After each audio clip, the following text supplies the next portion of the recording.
Namaste. I'm Dr. Ramakrishna, Senior Consultant in Gastroenterology at the SIMS Hospital, Vadapalani in Chennai.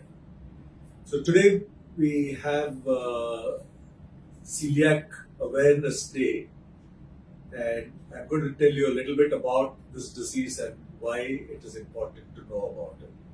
So celiac disease is a disease which affects the intestines.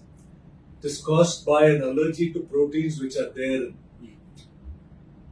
So you need to have a certain kind of genes in your background to have celiac disease, and if you have these particular genes which we call HLA-DQ2 or DQ8, and if you tend to eat a lot of wheat, then there is a chance that people may develop celiac disease.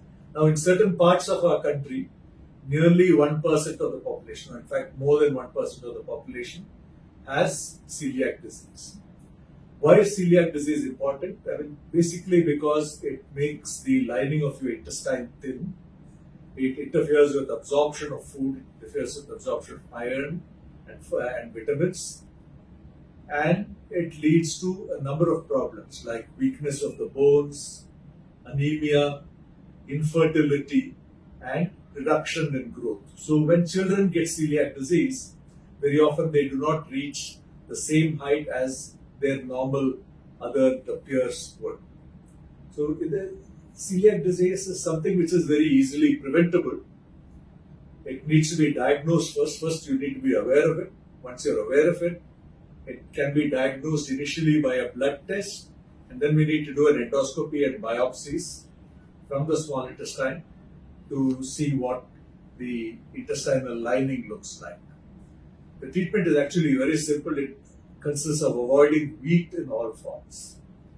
Wheat can come in bread, biscuits, everything that we eat. So you have to be very careful about it. Because it has these multi-dimensional kind of issues, like I said, anemia, weakness of the bones, infertility, short stature, it's good to be aware about this and to take action early to prevent any long-term issues.